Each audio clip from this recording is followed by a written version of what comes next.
Yes academy मध्ये आपलं मनपूर्वक स्वागत. विद्यार्थी मित्रांनो, आजच्या व्हिडिओमध्ये आपण MSTCET 2021 या परीक्षेसाठी अपेक्षित प्रश्नपत्रिका कशी असेल या अनुषंगाने चर्चा करणार आहोत. यापूर्वी आपण 1 ते 25 आणि 26 ते 50 असे प्रश्न असणारे 2 व्हिडिओज अपलोड केलेले आहेत यश अकॅडमीला. तुम्ही यूट्यूबवर जाऊन ते बघू शकता. त्याचा रिस्पॉन्स ही अतिशय खूप छान आहे.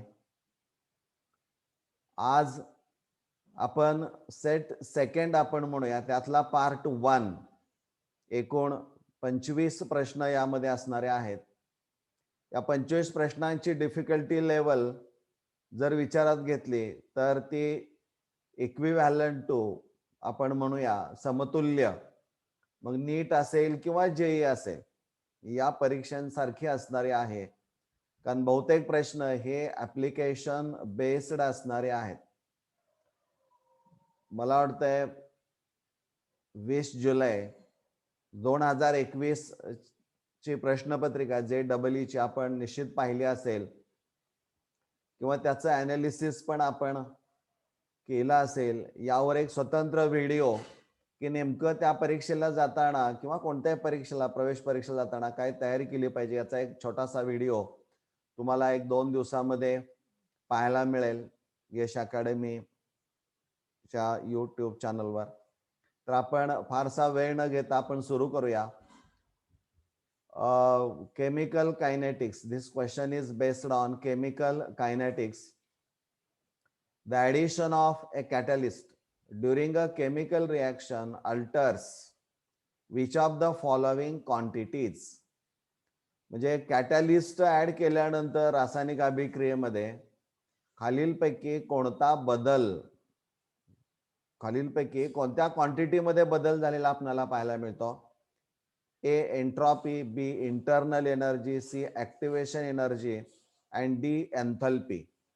तर तुम्हाला माहित आहे की catalyst plays very important role in organic reactions. Catalyst जो असणार आहे तो it reduces the necessary time required for the completion of a chemical reaction, and at the same time it does not take part in a chemical reaction. It remains unchanged at the end of chemical reaction. म्हणजे या कॅटॅलिस्टचा to speed up the chemical reaction, रासायनिक अभिक्रियेचा speed वाढवायचा आणि त्यासाठी लागणारा कालावधी कमी करायचा. याचा अर्थच असा आहे की तो एंट्रॉपी, इंटरनल एनर्जी किंवा एन्थॅल्पीचा अजिबात संबंध येत नाही. त्यामुळे ऍक्टिव्हेशन एनर्जी जी असणारी आहे ती ऍक्टिव्हेशन एनर्जी निश्चित कमी केली जाते. ऍक्टिव्हेशन एनर्जी म्हणजे तुम्हाला काय आहे हे माहित आहे. The amount of energy required to the reactants to attain the transition state आपण म्हणूया. म्हणजे कॅटॅलिस्ट काय करतं तर या गोष्टी अपेक्षित आहेत त्याच्याकडून, त्या 2 सांगितलेल्या आहेत. ह्या लक्षात ठेवा. म्हणजे याचा ऑप्शन जो असणार आहे तो C is the correct option. Next question from chemical thermodynamics. This is numerical. A system absorbs 20 kilojoule heat and also does 10 kg of work. The internal energy of the system increased by 10 kg, decreased by 10 kg, increased by 30 kg or decreased by 30 kg.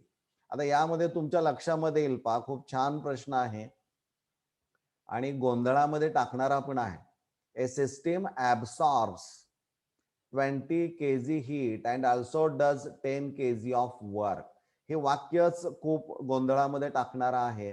Absorb हा शब्द खूप महत्वाचा आहे. म्हणजे system absorbs energy in the form of heat आपण असं म्हणूया. त्यावेळेस काय करते system does the work on the surroundings, and when the system ज्यावेळी सराउंडिंग वर काम करते त्यावेळेस डब्ल्यू जी व्हॅल्यू असणार, work done by the system on the surrounding, असं जर असेल तर डब्ल्यू इज ऑलवेज निगेटिव्ह. हे आपण लक्षात ठेवणं अपेक्षित असणार आहे. So according to first law of mathematical expression of first law of thermodynamics, delta U is equal to Q plus W. Q ची व्हॅल्यू जी असणारी आहे ती तुम्हाला दिलेली आहे 20 आणि डब्ल्यू इथं निगेटिव्ह 10, त्यामुळे 10 kg. So increased by 10 kg. This is the correct option. Next one, based on electrochemistry, which of the followings is the weakest oxidizing agent? सर्वात weakest oxidizing agent कोण असणार आहे? Iodine, Na plus ion, Li plus ion, lithium ion, that is the cadmium ion. म्हणजे हे सगळे जे दिलेले असणारे आहेत त्यापैकी कोणता असा आहे की जो weakest oxidizing agent असणारा आहे? म्हणजे इथं आता तुम्हाला माहित पाहिजे weakest oxidizing agent याचा अर्थ तो स्ट्रॉंग रेड्युसिंग एजंट असला पाहिजे. मग स्ट्रॉंग रेड्युसिंग एजंट जर असायला पाहिजे तर त्याच्या कॅरेक्टरिस्टिक्स माहित पाहिजे. आपण इलेक्ट्रोकेमिकल सेरीज आपण जर पाहिली तर यामध्ये तुमच्या लक्षामध्ये येईल की लिथियम हा इथं बॉटमला दिसतोय आणि म्हटलंय वीकर ऑक्सिडायझिंग एजंट. म्हणजे सर्वात विकेस्ट ऑक्सिडायझिंग एजंट कोण असेल तर lithium, but it is the strong reducing agent. म्हणजे याचं ऑक्सिडेशन लवकर होतं परंतु रिडक्शन लवकर होत नाही आणि म्हणून दिलेल्यापैकी करेक्ट ऑप्शन जो असणार आहे तो लिथियम आयन असणारा आहे. Next one, elements of group 16, 17 and 18. साधा प्रश्न आहे पण बऱ्याच वेळा गोंधळामध्ये टाकणारा आहे. Which noble gas does not occur in atmosphere. म्हणजे बऱ्याच वेळा आपण टेक्स्टबुक वाचतो परंतु त्यातली काही वाक्य आपण विसरतो आणि जे वाक्य आपण विसरतो त्यावरच प्रश्न हा सेट केला जातो. त्यापैकी हा एक प्रश्न आहे, which noble gas does not occur in atmosphere. ज्यांचं खरंच पिरियॉडिक टेबल नीट पाहून झाला असेल किंवा अभ्यासला असेल त्या विद्यार्थ्यांना याचं उत्तर सांगायला अडचण जाणार नाही. तर यामध्ये करेक्ट आन्सर असणार आहे तो रेडॉन. सो रेडॉन जो असणार आहे तो एकमेव असा आहे की it is a radio active element. So except all noble gases, radon does not occur in atmosphere. Free स्टेटमध्ये तो आपल्याला पाहायला मिळत नाही. Next one, transition and inner transition elements यावर आधारित आहे. Which of the following configuration is correct for iron.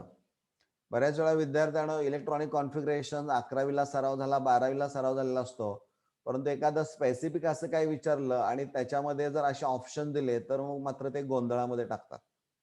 म्हणजे इथं तुम्हाला atomic number 26 of iron is given, परंतु यामध्ये जी इलेक्ट्रॉनिक कॉन्फिगरेशन दिलेली आहेत ती तुम्हाला कन्फ्यूज करणारी आहे. पण तुम्हाला एक गोष्ट माहित पाहिजे की डी ब्लॉक एलिमेंट आहे. म्हणजे हा जर पाहिला तर it is a d block element आणि डी ब्लॉक एलिमेंटचं electronic configuration, you should know the general electronic configuration of d block elements. म्हणजे ते जे असणार आहे ते काय, NS2 N-1 D 1 to 10 असं असणार आहे.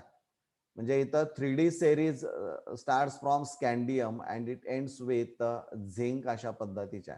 मग स्कॅन्डियम मध्ये इलेक्ट्रॉनची संख्या 1 भरत गेला तर आयर्न मध्ये 6 इलेक्ट्रॉन्स हे असणारे आहेत, कारण S orbital is already completely filled असणार आहे 4s2 आणि then electron enters in 3D orbital आणि त्यामुळे त्याचं जे इलेक्ट्रॉनिक कॉन्फिगरेशन असणार आहे 1 2 3 4 5 and 6. So 3d6 4s2 is the correct option. Next question हा जे नीट सर्वच एंट्रन्स एक्झामिनेशनला या पद्धतीचे प्रश्न विचारले जातात. अमाइन्सवर आधारित आहे. The correct order of basicity of the following compound is. म्हणजे इथं तुम्हाला अमाइनची 3 स्ट्रक्चर्स दिलेले आहेत आणि त्यांची बेसिसिटी ऑर्डर जी असणारी आहे ती तुम्हाला दिलेली आहे. ती फक्त करेक्ट कोणती आहे ती ओळखायची आहे.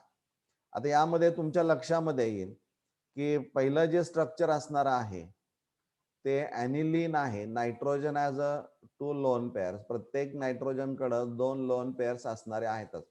बेसिसिटीचा विचार जर केला तर nitrogen has a lone pair of electron, आणि ती जी लोन पेअर ऑफ इलेक्ट्रॉन असणार आहे की नाही, ती जिथं लवकर होईल की जेव्हा ज्या कंपाऊंड मधून ती लवकर रिलीज केली जाईल किंवा which is readily available for the protonation.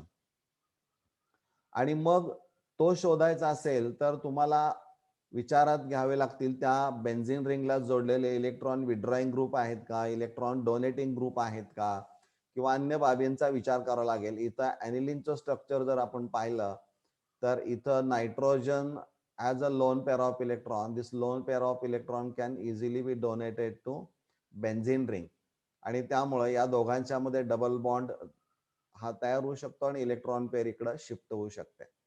म्हणजे इथं पाहिलं तर इथं इलेक्ट्रॉन पेअर उपलब्ध होते, परंतु बऱ्याच वेळा असं या दोघांच्या मध्ये डबल बॉन्ड तयार होऊ शकतो.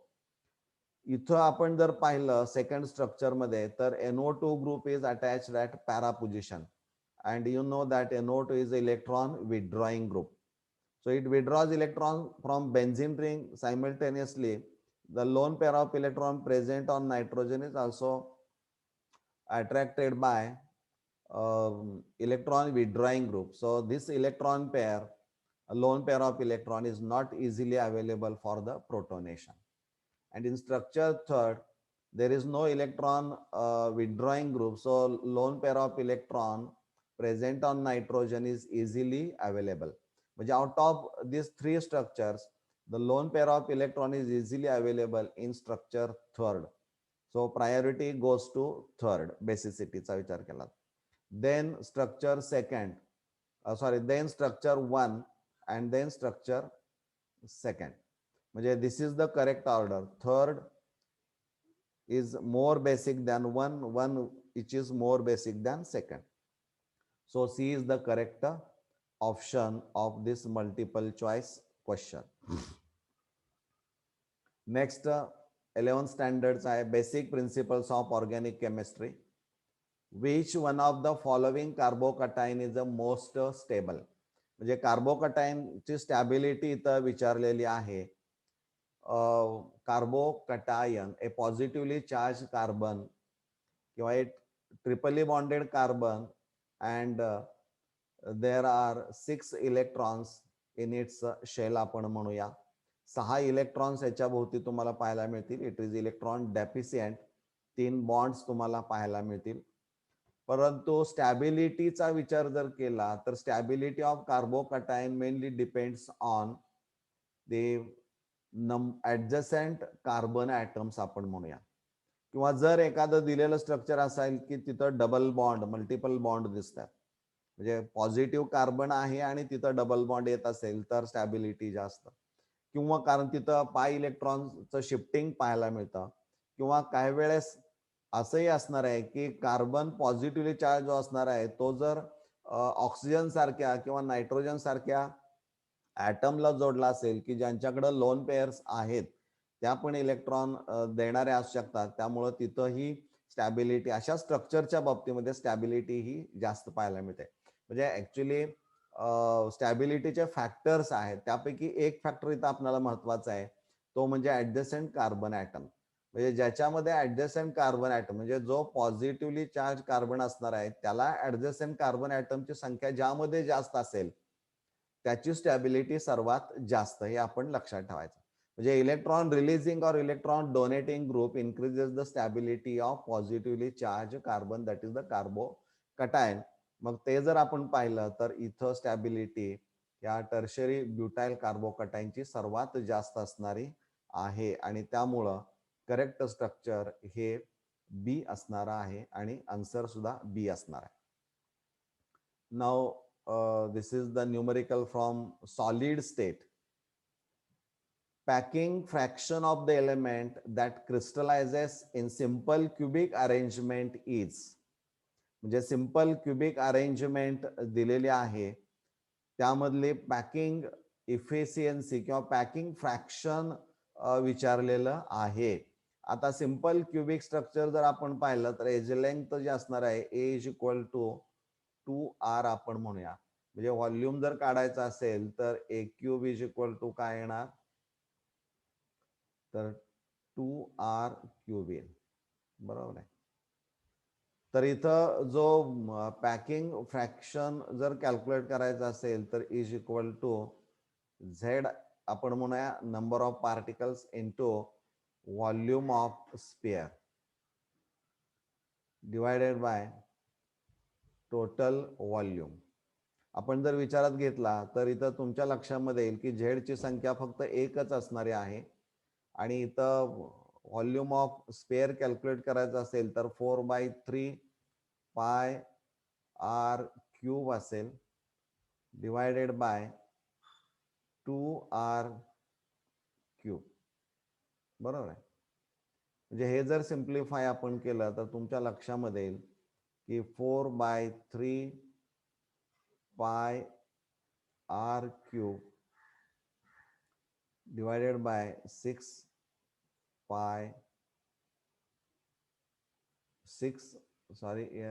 R cube.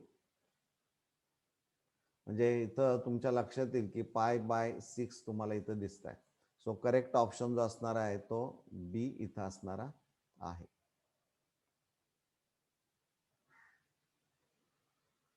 Next, elements of group 16, 17 and 18. The total number of non-bonding electron pairs present in S8 molecule is. आता S8 molecule जर आपण पाहिला तर तो असा असणार आहे, हे तुम्हालाही माहित आहे. परंतु एस च्या बाबतीमध्ये इलेक्ट्रॉनिक कॉन्फिगरेशन जर पाहिलं तर 286 असणार आहे. म्हणजे 286 चा आपण जर विचार जर केला तर इथं सल्फर जो असणार आहे तो 6 इलेक्ट्रॉन्स आहेत पहा, 2, 4, 5 and 6. म्हणजे या पद्धतीनं सल्फर जो असणार आहे तो इट युजेस 2 सिंगल इलेक्ट्रॉन्स किंवा 2 electrons to form 2 single bonds with adjacent और नेबरिंग सल्फर. म्हणजे इथं जर एक सल्फर आपण विचारात घेतला तर इकडे एक सिंगल बॉन्ड आणि इकडे एक सिंगल बॉन्ड दुसऱ्या सल्फर बरोबर तयार करण्यासाठी वापरामध्ये आणू शकतो. And each sulphur atom has 2 non bonding electron pairs, that is called a lone pair of electrons. आणि मग एका सल्फरकडं जर 2 असतील नॉन बॉन्डिंग इलेक्ट्रॉन पेअर्स तर एकूण असे तुम्हाला किती असणार आहेत, 8. म्हणजे एकूण टोटल झाली संख्या 16. So B is the correct option. म्हणजे या पद्धतीनं स्ट्रक्चर शोधणं अपेक्षित असणार आहे. नेक्स्ट, रेडॉक्स रिॲक्शनवर आधारित आहे. हाही प्रश्न खूप महत्वाचा आहे. साधे असतात परंतु बऱ्याच वेळा गोंधळामध्ये टाकणारे असतात पहा. इथं तुमच्या लक्षामध्ये येईल की find the oxidation number of I in H4IO6 -1 किंवा 1- आपण -1 किंवा 1-. मग हे जर तुम्हाला सिम्प्लिफाय करायचं असेल तर आपलं जे पूर्वीचं ज्ञान आहे त्याच्या आधारे इथं हायड्रोजन +1 त्यामुळे टोटल +4. इथं आयोडीन जे असणारे आहे ते X आपण विचारात घेऊया आणि इकडं ऑक्सिजन -2 एकाची झाली तर 12 आणि सम इज इक्वल टू काय असणार आहे, -1. म्हणजे जर आपण असा विचार केला तर हे जर सिम्प्लिफाय केलं तर याचा आन्सर जे येणार आहे ते 7 येत आहे. So correct oxidation state of I in H4IO6 1- is a +7. म्हणजे या पद्धतीनं एक्झाम्पल सोडवणं अपेक्षित आहे. नेक्स्ट, हायड्रोकार्बन्स वर आधारित आहे. जे EE 20 तारखेला आता झालेले आहे त्याच्यावर या अनुषंगानं 11वीच्या टेक्स्टबुक मधून हायड्रोकार्बन्स मधून प्रश्न विचारलेला आहे. खूप छान प्रश्न विचारलेला आहे. हे एक प्रश्न 4 मार्कला विचारलाय तो सलग रिॲक्शन्स आपल्या हायड्रोकार्बन्स मध्ये पाहायला मिळतात. अल्किन्स या सेक्शन मध्ये पाहायला मिळतील. Bears reagent is used in the laboratory for. Bears reagent जो असणार आहे is used in the laboratory for oxidation process, reduction process, detection of glucose और डिटेक्शन ऑफ डबल बॉन्ड. तर यामध्ये बेअर्स रिएजंट जो असणार आहे तो अल्कलाइन KMnO4 आणि इन प्रेझन्स ऑफ वॉटर, म्हणजे तिथं पाणी तर असणार आहेच. Actually this reaction is called hydroxylation. म्हणजे डबल बॉन्ड जर असेल तर तिथं 2 OH ग्रुप हे ऍड केले जातात आणि पोटॅशियम परमॅंगनेटचा पर्पल कलर जो असणार आहे तो इट डिसअपियर्स.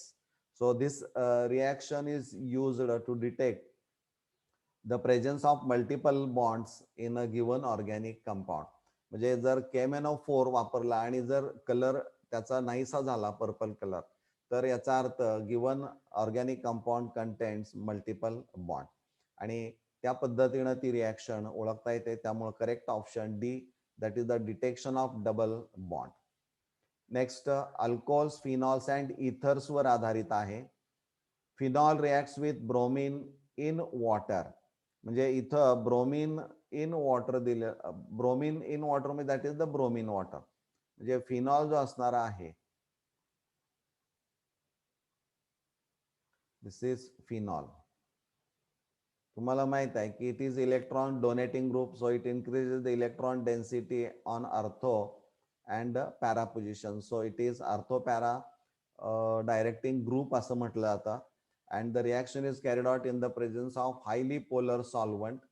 आणि ज्यावेळेस हायली पोलर सॉल्वंट वापरला जातो त्यावेळेस all the 3 sites which are available for substitution, this all the 3 sites get substituted by Br. आणि त्यामुळं there is a formation of only one product, that is 2,4,6 ट्रायब्रोमोफिनॉल. हे इथं तयार केलं जातं. Next, chemical bonding. Which one of the following molecule is form by sp2 hybridisation. म्हणजे तुम्हाला माहित पाहिजे की बऱ्याच वेळा असं होतं की यातलं कुठलं असणार आहे, तर BCl2 नाही, H2O मध्ये sp3 हायब्रिडायझेशन आहे, NH3 मध्ये sp3 हायब्रिडायझेशन आहे. करेक्ट आन्सर जे असणार आहे ते BF3. इथं हा sp2 हायब्रिडायझेशन तयार होतो, हे आपल्याला माहित असणं अपेक्षित आहे. नेक्स्ट, क्वेश्चन बेस्ड न्यूमेरिकल आहे, इलेक्ट्रोकेमिस्ट्रीवर आधारित आहे. How many faradays of electricity are required to deposit 10 gram of calcium from molten calcium chloride using inert electrode. Molar mass of calcium is given. हे जर सोडवायचं असेल तर हे तुम्हाला अगोदर माहित पाहिजे, कारण इथं ग्रॅम मध्ये दिलेला आहे. नंबर ऑफ मोल्स तुम्हाला कॅल्क्युलेट करावे लागतील. Mass of product form divided by molar mass, तर ते जर आपण सिम्प्लिफाय केलं तर 0.25 मोल येईल. तर या रिॲक्शन मध्ये सॉल्ट कॅल्शियम क्लोराइडचं आयनीभवन होतं ते Ca2 plus plus twice of Cl minus. मग जो कॅल्शियम डिपॉझिट होतोय म्हणजे कॅल्शियम आयनचं रिडक्शन होतं, so it requires 2 electrons so as to deposit calcium ion to calcium in the form of metal. म्हणजे 2 faraday of electricity is required to deposit 1 mole of calcium. मग किती moles आहेत, तर 0.25 moles deposit होण्यासाठी किती Faraday लागतील, तर 0.50. म्हणजे करेक्ट आन्सर जे असणार आहे ते बी असणार आहे.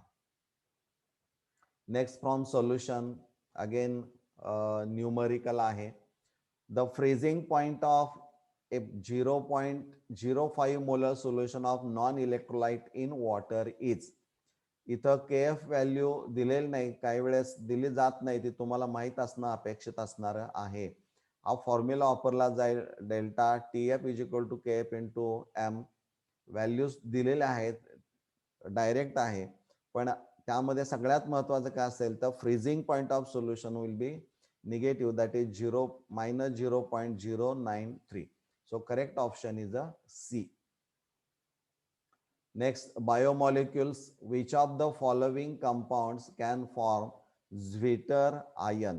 आता यामध्ये तुमच्या लक्षामध्ये येईल की ग्लिसरीन जे असणार आहे किंवा अमिनो ऍसिड जे असणारे आहेत ते बाय फंक्शनल कंपाऊंड्स असणारे आहेत.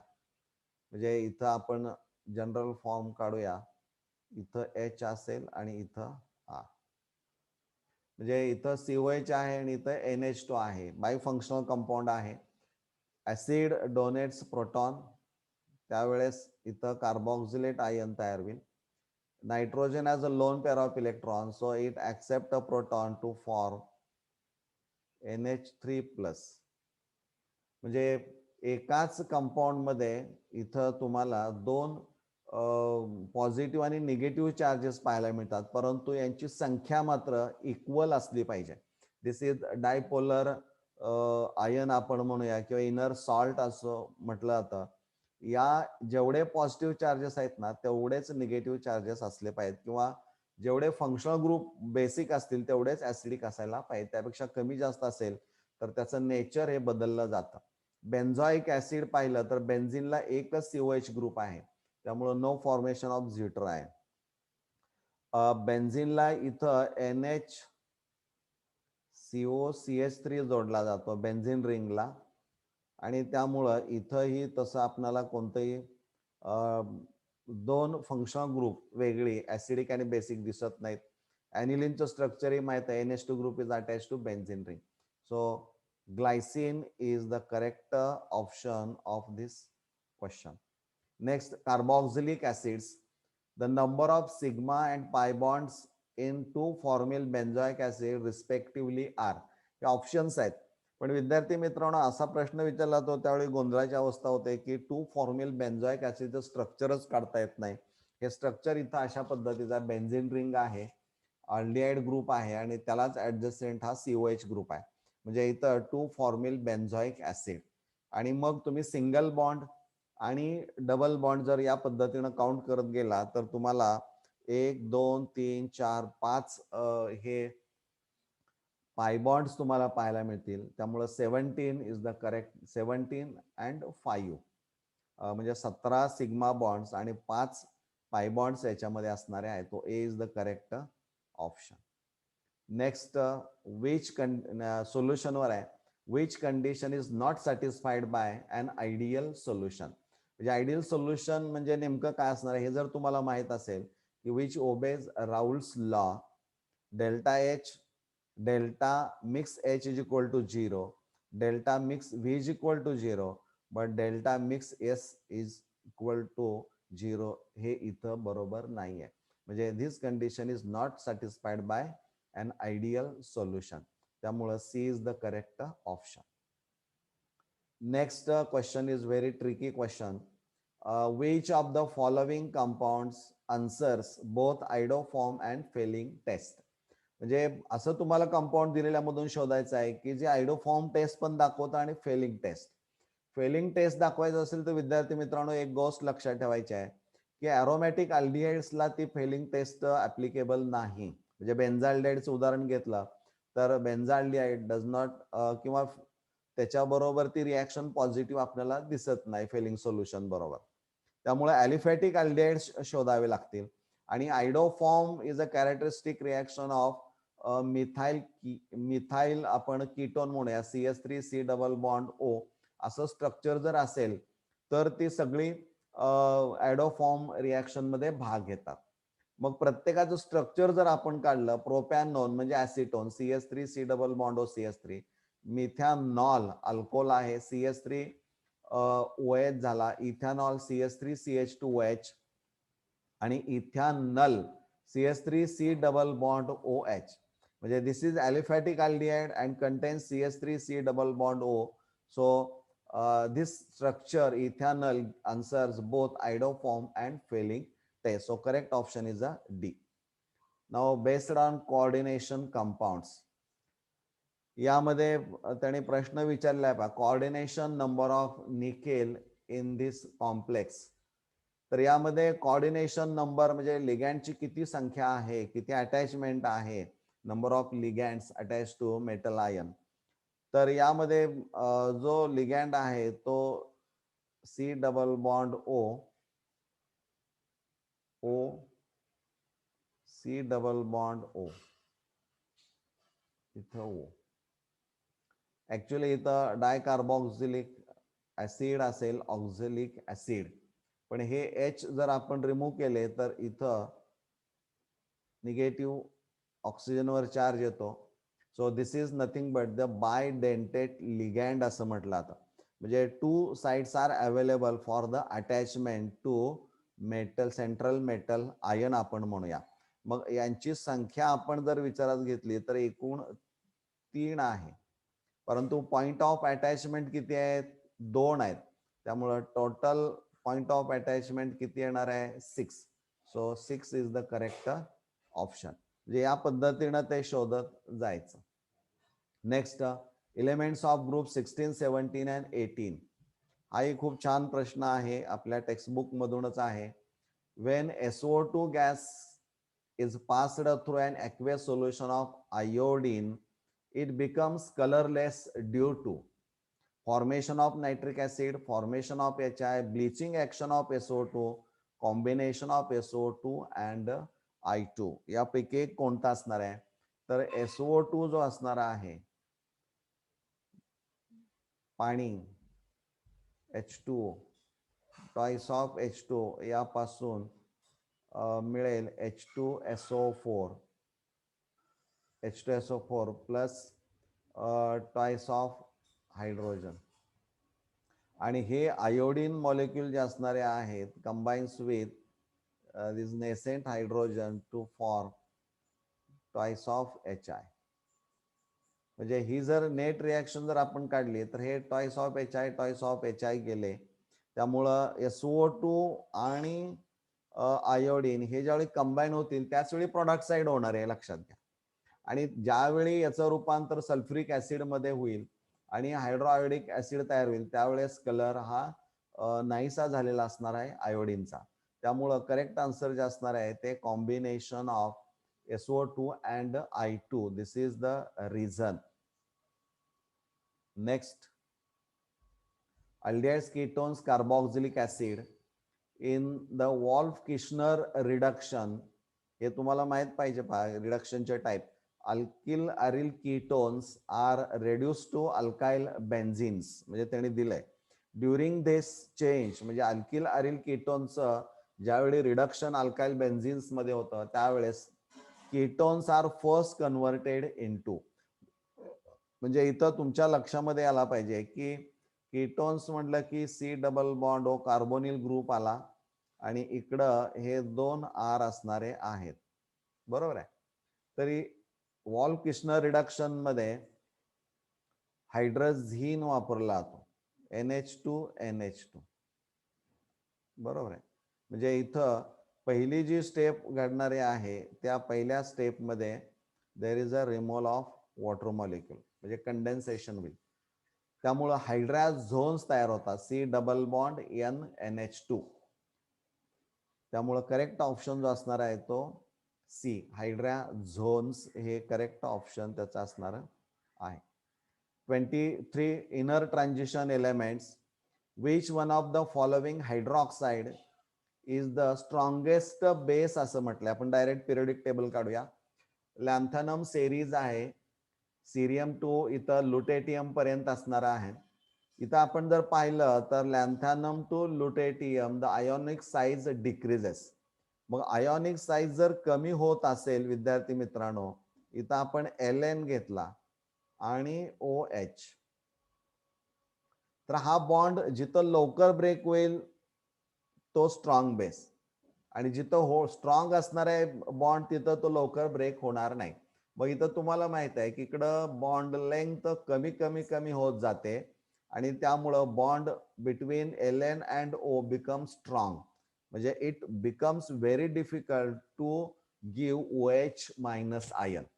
आणि त्यामुळं मग दिलेल्यापैकी स्ट्रॉंगेस्ट म्हणण्यापेक्षा या सिरीज मध्ये पहिला जो असेल तो स्ट्रॉंगेस्ट बेस असणार आहे, कारण त्या Ln आणि O मधली बॉन्ड लेंथ ही जास्त असणार आहे आणि सर्वात कमी ही लुटेटियम मध्ये असणार आहे.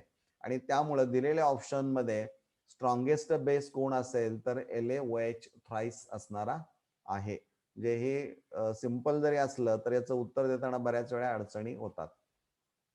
सम basic concepts of chemistry 11th standard. SI unit of density is. Density तुम्हाला माहित आहे मास अपॉन व्हॉल्यूम.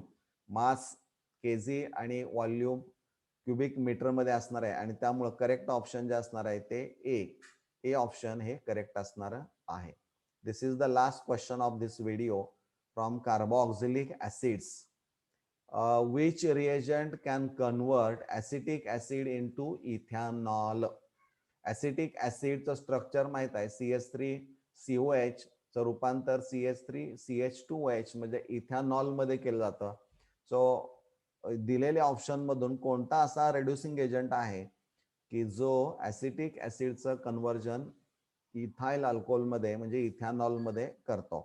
तर जर आपण पाहिल्या स्ट्रक्चरचं, तर लिथियम ॲल्युमिनियम हायड्राइड जो असणार आहे तो इज द करेक्ट ऑप्शन. तर बाकीच्यांच्या बाबतीमध्ये ते शक्य नाही, त्यामुळं लिथियम ॲल्युमिनियम हायड्राइड हा H2 in presence of platinum हाही वापरला जातो, परंतु बऱ्याच वेळा हा डबल बॉन्ड जर दिलेल्या स्ट्रक्चरमध्ये असेल तर तो बॉन्ड चं रिडक्शन करतो डबल बॉन्डचं, आणि त्यामुळं करेक्ट दिलेल्यापैकी बेस्ट आन्सर कोणता आहे तर lithium aluminium hydride in dry इथर. मला वाटतंय हे सगळे प्रश्न येणाऱ्या सर्व परीक्षांना, जे असेल, नीट असेल, सीईटी असेल, या सर्व परीक्षांना उपयुक्त असणारे आहेत. विद्यार्थी मित्रांनो, याचा बेसिक कन्सेप्ट फक्त लक्षात घ्या. म्हणजे रिॲक्शन प्रश्न बदललेला असेल, परंतु जो थेरी असणार आहे पार्ट ना, तो कधीही बदलत नाहीये आणि त्यावर जास्त फोकस करणं गरजेचं असणार आहे. मला वाटतं निश्चित तुम्हाला आवडेल.